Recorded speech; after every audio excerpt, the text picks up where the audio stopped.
Dron uderza w blok w Rumunii. Nie w bazę wojskową, nie w radar, ale w blok mieszkalny. 2 osoby są ranne, około 70 mieszkańców trzeba ewakuować. A Rumunia to kraj NATO. Kilka miesięcy wcześniej rosyjskie drony wlatują nad Polskę. NATO podrywa samoloty i zestrzeliwuje część z nich. Potem 3 rosyjskie migi wlatują nad Estonię na 12 minut. To nie jest jeszcze wojna Rosji z NATO, ale to też nie jest pokój. W tym odcinku opowiem Ci o tym, jak Rosja testuje NATO i o tym, gdzie jest granica takich prowokacji. Jest niedziela, 7 czerwca 2026 roku. Świat i ludzie. Na podcast Świat zaprasza Wojciech Cegielski, korespondent zagraniczny Polskiego Radia. Zacznijmy od jednego zdania. Rosja od 2022 roku prowadzi pełnoskalową wojnę przeciwko Ukrainie. Ale obok tego frontu coraz mocniej widać drugi tor. Drony nad Polską i Rumunią, naruszenia przestrzeni nad Estonią, presja na infrastrukturę NATO i płynące z wielu stron ostrzeżenia, że Rosja wkrótce może chcieć zaatakować jedno z państw sojuszu. W tym odcinku pokażę Ci 3 poziomy tej historii. Po pierwsze, zwykli ludzie. Blok w Gałaczu, w który uderzył dron i pytanie, czy państwo NATO ochroni własnych obywateli. Po drugie, polityczna maszyna NATO. Co musi się stać, żeby sojusz uznał, że to już nie jest incydent, tylko atak. Po trzecie, Ukraina. Bo to tam Moskwa płaci koszt swojej wojny.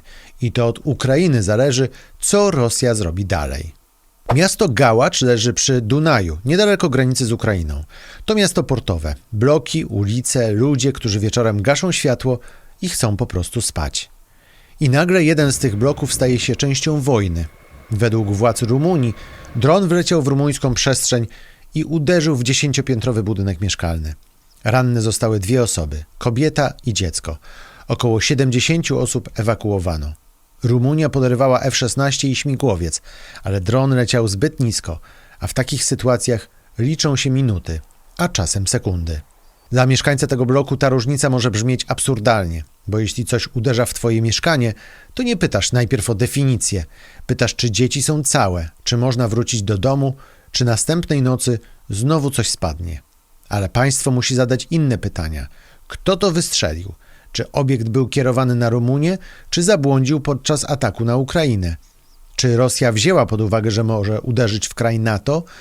Czy odpowiedź ma być wojskowa, dyplomatyczna, czy obie naraz? I tu jest pierwszy haczyk. Rumunia mówi o rosyjskim dronie. NATO mówi, że będzie bronić każdego cala terytorium sojuszu.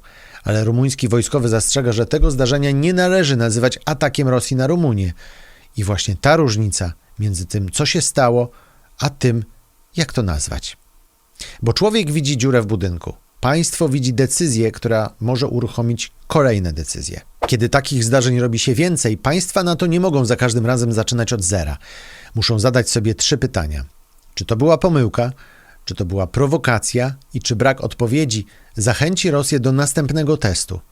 Emerytowany generał Ben Hodges, były dowódca wojsk USA w Europie, nie ma wątpliwości. It's all intimidation and they will keep doing it.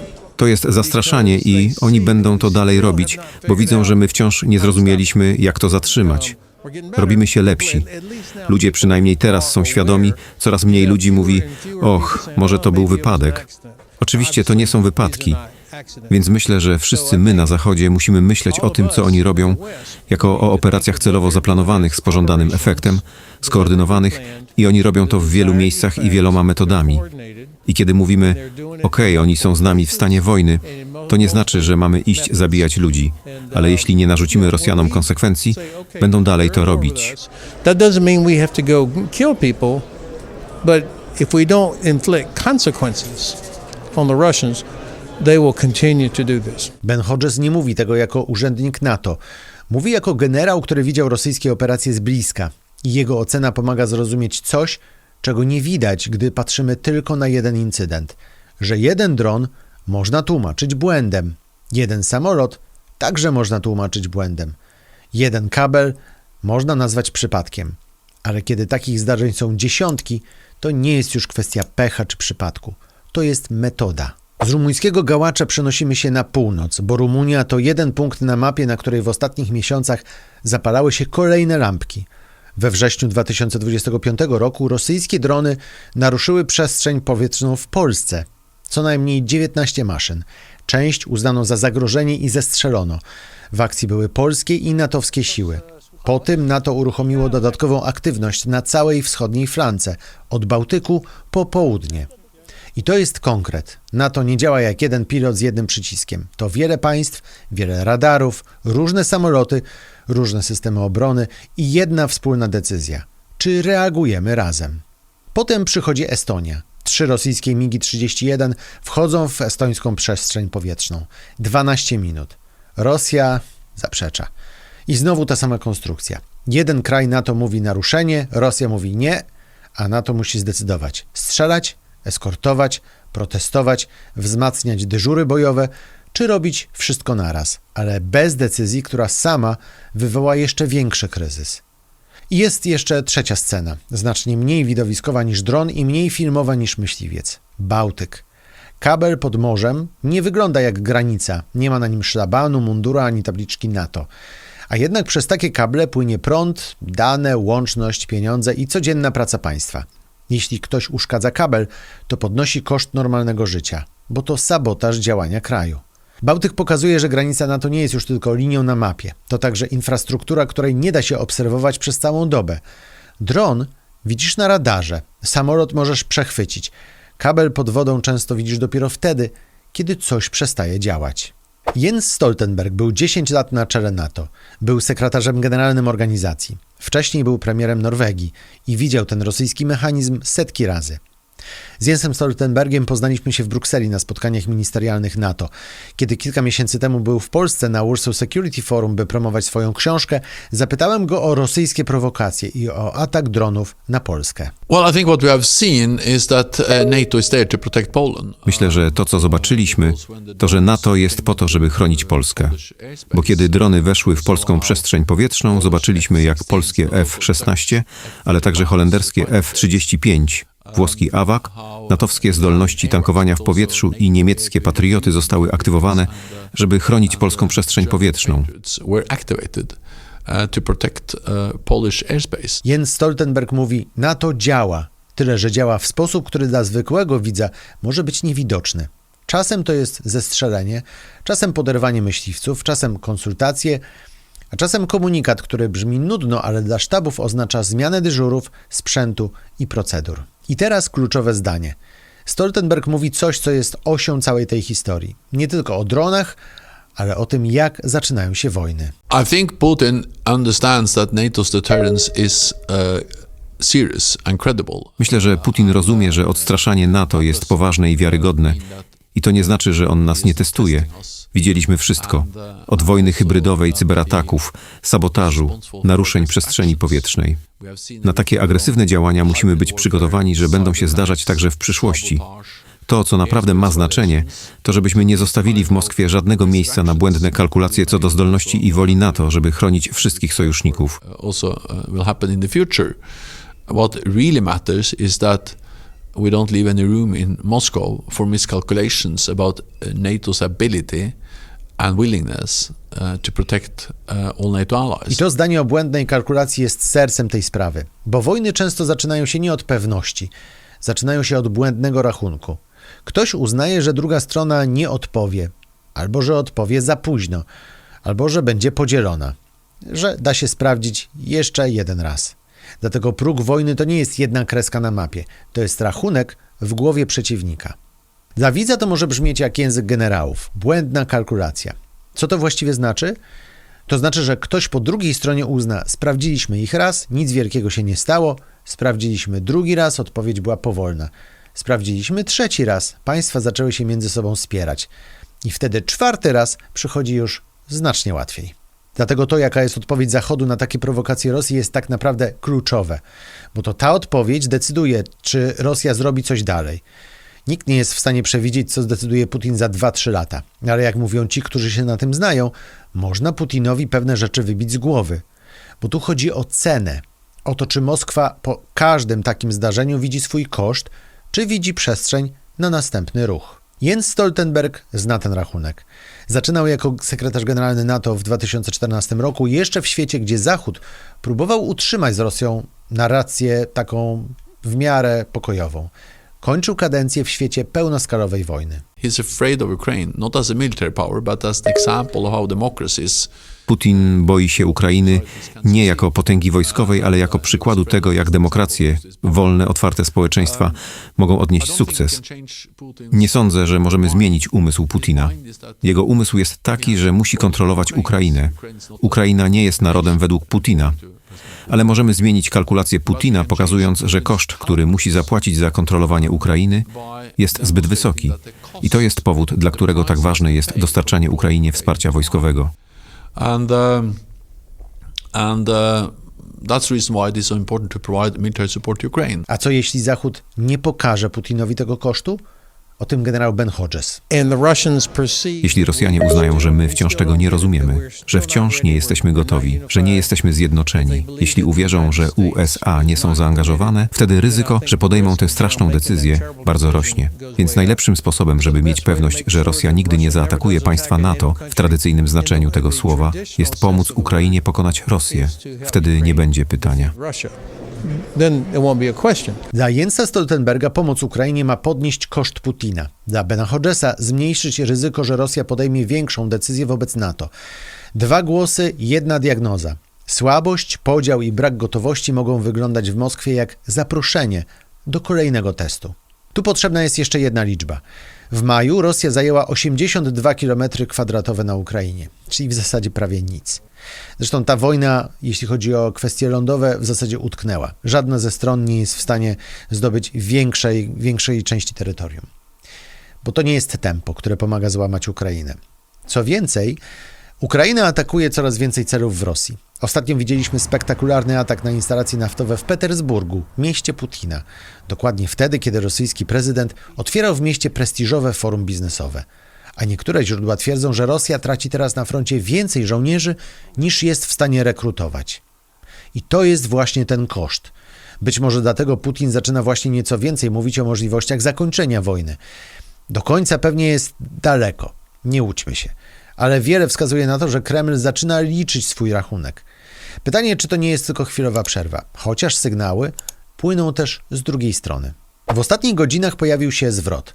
Otóż prezydent Ukrainy Wołodymyr Zełański napisał publiczny list do Putina. Proponuje bezpośrednie rozmowy w neutralnym kraju. Pełne zawieszenie ognia na czas negocjacji, wymianę jeńców, powrót cywilów i dzieci zabranych z Ukrainy. I to nie jest zwykły komunikat. To jest tak naprawdę próba postawienia Putina przed pytaniem: jeśli naprawdę chcesz kończyć wojnę, to usiądź do rozmów. Ale odpowiedź Moskwy nie jest prosta. Kreml potwierdza, że list dostał. Putin jeszcze nie odpowiada merytorycznie, jednocześnie mówi, że propozycje mogą zakończyć walki, ale Ukraina musi się zgodzić na kompromisy. I w tym samym zdaniu mówi też o rosyjskich postępach i o Donbasie. Dlatego nie powiedziałbym dzisiaj, że wojna się kończy. Powiedziałbym, pojawiło się okno rozmów, ale okno rozmów to jeszcze nie jest pokój. Każda strona może chcieć wejść do tych rozmów z możliwie najlepszej pozycji. Ukraina pokazuje, potrafimy uderzać w głąb Rosji. Rosja pokazuje, nie zrezygnujemy ze swoich warunków. I teraz wracamy do NATO, bo jeśli negocjacje naprawdę ruszą, testowanie Zachodu nie znika. Ono zmienia funkcję. Drony, samoloty, kable, presja na granicę. To wszystko może być nie tylko wojną poniżej progu wojny. To może być sposób ustawiania stołu przed rozmowami. Kto siada silniejszy, a kto jest bardziej zmęczony. To jest podcast Świat. Zaprasza Wojciech Cegielski. Generał Ben Hodges mówi o czymś jeszcze. O czymś, co brzmi mniej efektownie niż wielkie hasła o wojnie i pokoju, ale może być ważniejsze. That's always been true. Nie jesteśmy w stanie ochronić 100% ludzi. To zawsze było prawdą. To było prawdą w Stanach Zjednoczonych, u wszystkich. Niemożliwe jest ochronić wszystko, ale wróg nie chce atakować wszystkiego. I to zdanie jest nieprzyjemne, ale bezpieczeństwo nie polega na obietnicy, że każdy dach będzie chroniony. Polega na tym, że państwo wie, co musi przetrwać, żeby mogło odpowiedzieć. I tu generał Hodges wymienia rzeczy konkretne. Dowództwa, porty, lotniska, kolej, mosty. Rzeszów, Gdańsk, lotnisko Chopina. Trasy z Niemiec przez Polskę w stronę Litwy. Wyobraź sobie najprostszy wariant. W porcie ląduje sprzęt wojskowy. Trzeba go rozładować. potem przewieźć koleją, potem mostami i drogami przez Polskę, dalej w stronę Litwy, Łotwy albo Estonii. Po drodze trzeba mieć paliwo, ochronę, naprawy, łączność i dowództwo, które wie, gdzie to wszystko aktualnie się znajduje. To jest logistyka, a bez logistyki nawet najlepsza deklaracja polityczna zostaje tylko na papierze. I dlatego Gdańsk, Rzeszów, kolej i mosty nie są detalem technicznym. To są miejsca, w których widać, czy NATO potrafi szybko odpowiedzieć. That's critical infrastructure, because that's how NATO responds. To jest infrastruktura krytyczna, bo tak odpowiada NATO. Wierzę, że oni będą w to celować, więc ustalasz priorytety, co musisz chronić, a potem myślisz, co Rosjanie chcieliby zaatakować. I tu nasi przywódcy polityczni muszą być też bardzo szczerzy z nami wszystkimi i powiedzieć, fizycznie niemożliwe jest ochronić wszystko. Look, it's physically impossible to protect everything. To jest trzeci poziom historii. Gałacz pokazuje koszt cywilny. Polska i Estonia pokazują próg reakcji, a generał Hodges, z którym także rozmawiałem podczas Warsaw Security Forum, pokazuje zaplecze. Miejsca, bez których odpowiedź na to będzie wolniejsza, droższa albo bardziej chaotyczna. Wróćmy do pytania z początku. Co jeśli rosyjski test nie polega na tym, żeby od razu wygrać wojnę? Co jeśli polega na tym, żeby sprawdzić, gdzie system pęka? Rosja wypuszcza drony i patrzy na reakcję. Nie chodzi o to, czy ten dron kogoś zabije, czy zniszczy. Bo tak jak w Polsce, to był tani plastik. No ale być może chodzi o to, że Moskwa patrzy, co zrobią kraje NATO i szuka dziur w systemie. A teraz dochodzi jeszcze nowy element – rozmowy. List Zełenskiego nie kończy wojny. Słowa Putina nie kończą wojny. Ale coś się zmienia. Wojna coraz mocniej wchodzi w fazę, w której front, drony, NATO i dyplomacja są jednym rachunkiem. Jens Stoltenberg mówi o tym w prosty sposób. We all want the war to end. Wszyscy chcemy, żeby wojna się skończyła. Wszyscy też wiemy, że najszybszy sposób, żeby zakończyć wojnę, to przegrać wojnę. Ale jeśli Ukraina przegra wojnę, to przyniesie okupację, a okupacja nie jest pokojem. W najbliższych dniach będziemy słyszeć słowo pokój coraz częściej. Ale pokój może znaczyć koniec strzelania, może znaczyć pauzę przed następną rundą, a może znaczyć zamrożenie wojny tak, żeby Rosja zebrała siły. Może też znaczyć porozumienie, w którym Ukraina zostaje państwem, a Moskwa rozumie, że dalsze testowanie Zachodu kosztuje ją zbyt dużo. Teraz możliwe są 3 scenariusze. Pierwszy, rozmowy naprawdę ruszają, a zawieszenie ognia staje się początkiem trudnego, ale realnego procesu. To byłby najlepszy wariant dla ludzi, którzy każdej nocy słyszą alarmy. Choć ten wariant, szczerze powiedziawszy, jest najmniej prawdopodobny. Druga możliwość. Rozmowy ruszają, ale każda strona wykorzystuje je, żeby kupić czas. Ukraina, żeby wzmocnić obronę. Rosja, żeby odbudować siły i utrzymać presję. Trzeci wariant. Rozmowy nie ruszają albo szybko grzęzną, ale sama rozmowa o pokoju zaczyna działać politycznie. Wtedy część Zachodu może powiedzieć, skoro jest szansa na pokój, nie naciskajmy za mocno, nie dawajmy za dużo, nie prowokujmy. I właśnie ten wariant, ten trzeci, jest groźny dla NATO, bo wtedy Rosja nie musi wygrać na froncie. Wystarczy, że przekona część Zachodu, że spokój jest ważniejszy niż koszt, który musi zapłacić agresor. Ukraina, Gałacz, Polska, Estonia i Bałtyk są częścią jednej opowieści. Nie dlatego, że każdy incydent ma identyczny charakter, tylko dlatego, że wszystkie trafiają w ten sam rachunek. Czy Zachód odpowiada razem? Czy odpowiada szybko? Czy odpowiada tak, żeby Rosja zapłaciła koszt? Czy odpowiada tak ostrożnie, że Moskwa uzna, można spróbować jeszcze raz? Największe ryzyko nie polega na tym, że jutro rosyjskie czołgi ruszą na Warszawę, bo prawdopodobnie nie ruszą. Największe ryzyko polega na tym, że ktoś w Moskwie uzna, że Zachód chce pokoju tak bardzo, że zaakceptuje każdy jej test po drodze.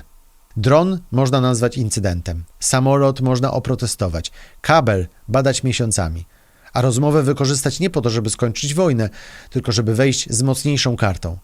Pokój będzie prawdziwy dopiero wtedy, kiedy testowanie Zachodu przestanie się Rosji opłacać. A teraz pytanie do Ciebie. Czy Twoim zdaniem rozmowy z Putinem mogą naprawdę zakończyć tę wojnę, czy najpierw Rosja musi zobaczyć dużo wyższy koszt dalszej presji? Napisz w komentarzu rozmowy czy presja i wyślij ten odcinek komuś, kto widzi pojedyncze newsy o dronach albo rozmowach, ale chce zrozumieć, jak to się łączy. A jeśli chcesz dowiedzieć się, co siedzi w głowie Władimira Putina, to zostawiam Ci inny odcinek, w którym rozmawiam z ludźmi, którzy znają rosyjskiego prezydenta. Link do tego odcinka znajdziesz teraz na górze ekranu. To był podcast Świat opowiedziany przez reportera, przez ludzi, miejsca i decyzje, które pokazują więcej niż same nagłówki. Jeśli takie historie pomagają Ci lepiej zrozumieć świat, subskrybuj nas i powiedz o nas swoim znajomym. Jesteśmy też na Instagramie, TikToku i Facebooku. Tam wrzucamy szybkie newsy i aktualizacje. Wojciech Cegielski, dziękuję za uwagę i do zobaczenia. To był podcast Świat. Do zobaczenia w kolejnym odcinku.